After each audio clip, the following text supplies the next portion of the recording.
Hello, my name is Lori Cousin and I'm a search angel at DNAngels. And today I have Melissa's story. Melissa came to DNAngels in search of her biological father.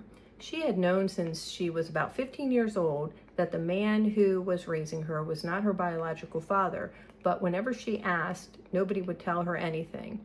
Her mother was completely silent about the issue and told her basically to mind her own business.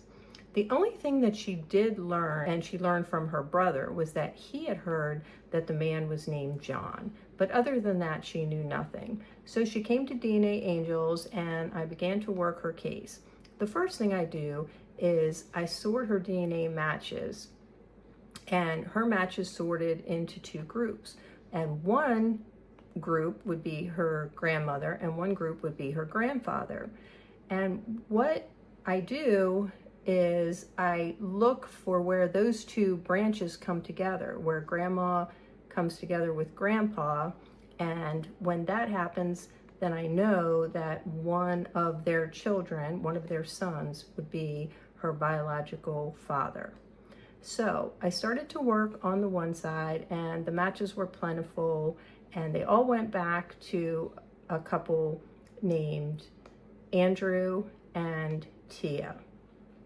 And I knew from building the tree that this would be a set of great-grandparents. This family was from the same area where Melissa was born and raised in Illinois.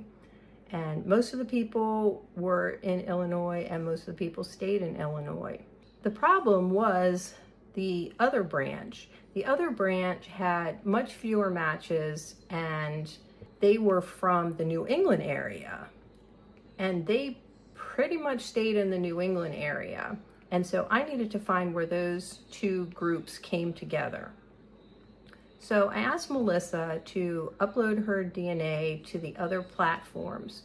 So we do most of our work in Ancestry, but we ask our clients to upload their DNA to the other sites in order to capture as many DNA matches as possible. Melissa had also tested with 23andMe, so we had those matches, we had the Ancestry matches, and then we had the matches at MyHeritage, Family Tree DNA, and GEDmatch as well. And I reviewed all of those sites and I wasn't able to find any more matches to bring me closer. So I felt at this point, since I wasn't able to see where these two branches came together, that I was going to need to possibly do some target testing. So I took a really deep dive into her tree, looking strategically to find who would be a good target tester. So the first thing I did is I went to the side from Illinois and I looked at those matches beneath Andrew and Tia. Andrew and Tia had 7 children who lived to adulthood. And of those 7 children, 3 of their daughters had descendants who had tested on Ancestry. So we had Ancestry DNA matches from these children of Andrew and Tia, and none of them matched high enough for Melissa to also descend from any of those 3. So I knew that those three women could possibly be Melissa's grandmother, so they were eliminated. So that left 4. The first one was Edward, and Edward was born around 1909, and he had children that were born in the 1930s and 1940s. Now, Melissa was born in 1972 and her mother was born in 1953. So I was looking for somebody probably around the same age as Melissa's mother, born in the early 1950s. So it's not impossible that one of Edward's children, who was born in the 1930s or 1940s, could have been Melissa's father, but I sort of put them on the back burner for now and continued to look at some of the other siblings of Edward. The next one was Josephine. Josephine was born around 1911 and she married, but there were no indications that she had ever had any documented children. So there wouldn't be anybody to test under her So again, I had to move on and look at the other two. The other two were very interesting. They were the younger siblings. They were Joseph and Anna. Joseph had a son and a daughter that were born in around 1950. And so since we were looking for a son, I thought that that might be a good prospect. And Anna, who was the youngest, had 4 children, including 3 sons. And the sons were born in the 50s and 60s. So they were other ones to take a look at. So I realized that I needed to take a closer look at these 2 children. In looking at Anna, Anna married Albert and had 4 children. As I stated, 3 boys and a girl. Well, the one son, Paul, was born in 1953. That's right on target for what we were looking for a biological father. The other sons were born a little bit later, in 1957 and 1964. Well, Melissa was born in 1972, and so we can automatically exclude the one son that was born in 1964. And even the one born in 1957 would have been maybe a little too young to be biological father. Not 100% impossible, but definitely not as good a candidate as Paul would be. So that was one person that I thought might be to be Melissa's father. And so then I moved on to John. John was married to Grace and had a son and daughter.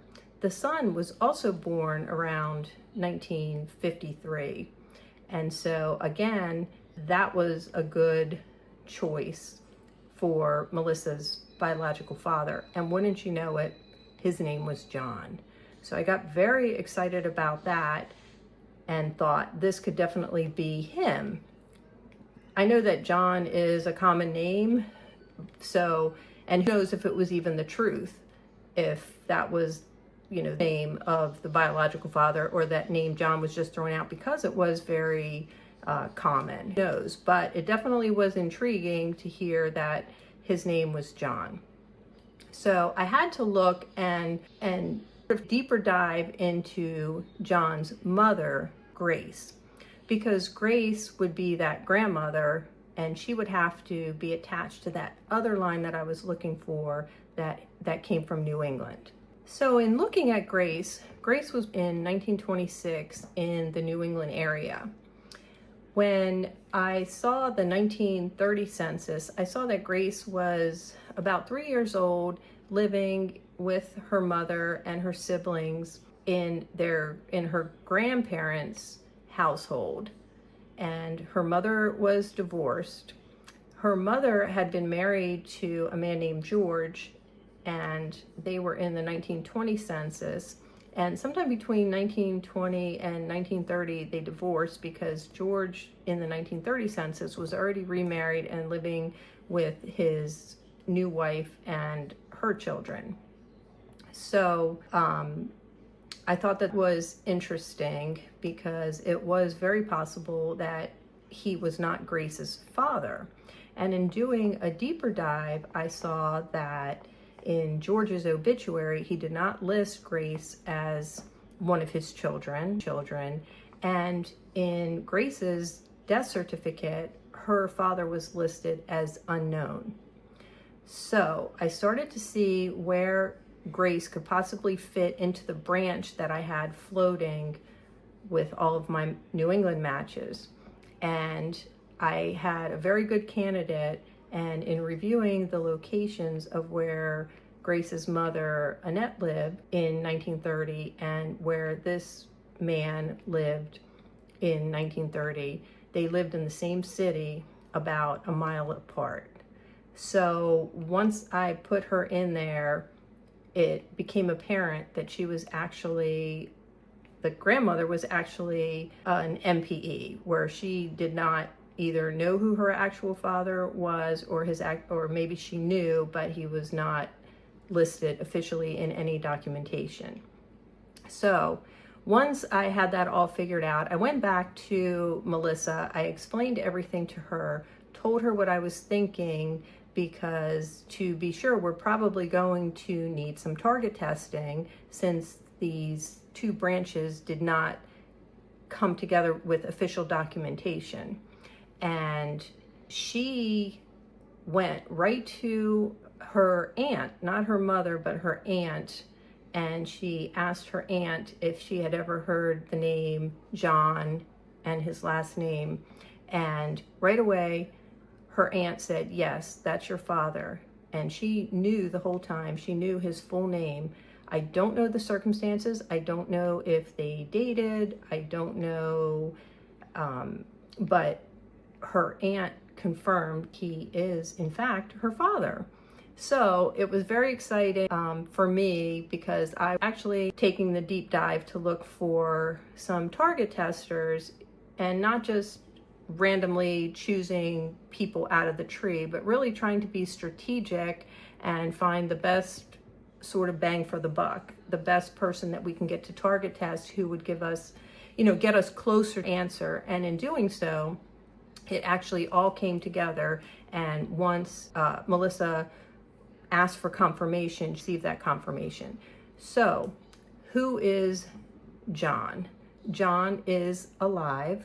John is living not too far from where Melissa lives, because they're still in the same area as they've always been. And John married a little bit later in life, probably about 10 years after Melissa was born. And he has two children from that marriage who are a bit younger than Melissa. So now she has two half-sisters, and she has a living father, and it's all just very, because that's all that she hoped for. She just hoped to know who he was, if he was alive. Now she not only knows who he is, knows he's alive, but she also has two half-siblings, and it's just a great story. I couldn't be happier, Melissa, and I can't wait to hear what the future holds for her now that she has the information to reach out to him. She, to the best of my knowledge, since providing that information, she has not yet reached out to him, but she does plan on reaching out to him once she sort of absorbs everything and the courage to give a call. So if you believe in Melissa's right to know her biological truth, please smash the like button and leave a pink heart in the comments. Your support helps more people like Melissa find their missing pieces of the puzzle and finally have a sense of completeness in their life. Thank you.